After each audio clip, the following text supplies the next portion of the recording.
Pemirsa, Ikatan Guru Aisyah Bustanul Atfal Banjarmasin dalam rangka memperingati milad ke-27 tahun menggelar Jalan Sehat yang diikuti ratusan peserta dari berbagai kalangan. Besukan Sabtu 2 November 2024, kegiatan Jalan Sehat ini diiringi gerimis, namun peserta tetap bersemangat menyisiri ruas-ruas jalan di kota Seribu Sungai ini.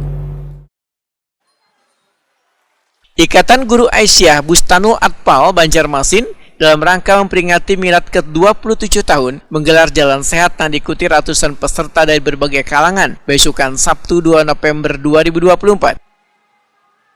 Wali Kota Banjarmasin Ibnu Sina Wahitakuni Prima TV memadakan kegiatan Jalan Sehat ini diiringi gerimis, namun peserta tetap bersemangat menyisiri ruas-ruas jalan di kota Seribu Sungai ini lantaran sebagai upaya untuk mendorong warga agar lebih aktif dalam berolahraga wan hidup sehat.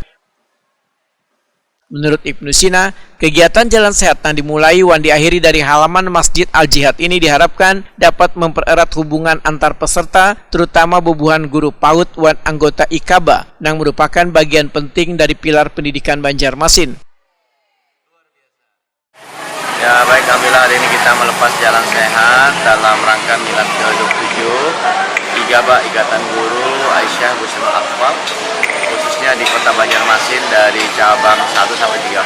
Tadi ada 250 peserta yang Jalan Sehat dan agak gerimis hujan di Banjarmasin. Rutenya dipersingkat tapi tidak mengurangi semangat dari guru-guru PAUD ya, dan juga guru-guru Aisyah Bustanul Atfal untuk meramaikan dan memeriahkan start dari Masjid Al-Jihad juga finish di Masjid Al-Jihad. Mudah-mudahan semakin akrab, semakin bersilaturahmi, dan tentunya semakin sehat dan muda. Mudah-mudahan seperti itu. Terima kasih.